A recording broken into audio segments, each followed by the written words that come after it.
বিকেল, বান্ধবীর পরীক্ষা দুপুর 1টায়। মহেশপুর থেকে ঢাকার দূরত্ব প্রায় 220 কিলোমিটার।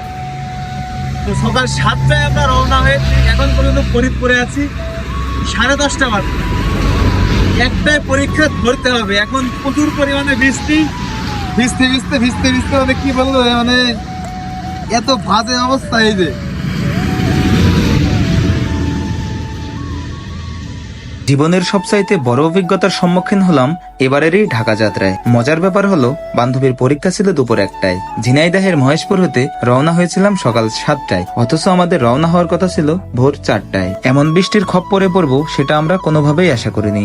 পরিশেষে বৃষ্টিতে ভিজতে ভিজতে আমরা বাসা থেকে রওনা হয়ে গেলাম। চৌগাছা হতে নড়াইল পর্যন্ত ঝিরিঝিরি বৃষ্টি, কিন্তু গোপালগঞ্জ ঢুকতে না ঢুকতেই বৃষ্টির তীব্র রূপ ধারণ করে। দ্রুতই হাসুয়াপার এলাকা হতে পলিথিন সংগ্রহ করলাম, 2টা ব্যাগ, মোবাইল, মানি ব্যাগ, বৃষ্টির হাত থেকে রক্ষা করার জন্য। সত্যি বলতে তেমন কিছুই মাথায় ছিল না, চিন্তা ছিল একটাই, যে কোনো মূল্যেই হোক না কেন পরীক্ষাটা ধরতেই হবে। আসলে সত্যি বলতে পার্টনার যদি হয় মনের মতো, তাহলে অসাধ্যকেও খুব সহজেই সাধন করা যায়। এখন পর্যন্ত আমরা ছিলাম ফরিদপুরে।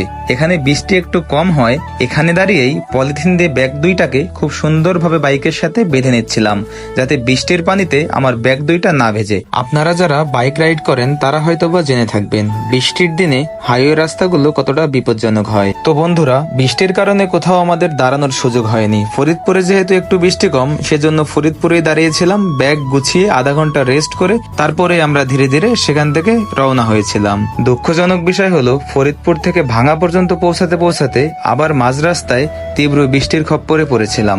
তো এবার এমন ভাবে ভিজেছিলাম যে ভেজা শার্ট পরে রাইড করা কোনো মতেই সম্ভব হচ্ছিল না, এবং ভাঙাতে আমরা দুজনেই দাঁড়াই এবং শার্টটা চিপে পুনরায় পরিধান করি। আপনারা অনেকেই জেনে থাকবেন, ভাঙার এই জায়গাটা আমার অনেক পছন্দ।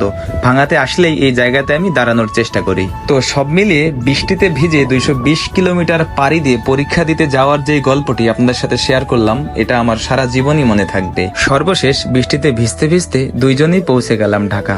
বান্ধবীকে নামিয়ে দিলাম হলে, আমি চলে আসলাম ভিজি চত্বরে। ভিজি চত্বরে এসে মনের মতো ভিজতে লাগলাম। এ যেন এক অন্যরকম আত্মতৃপ্তির গল্প।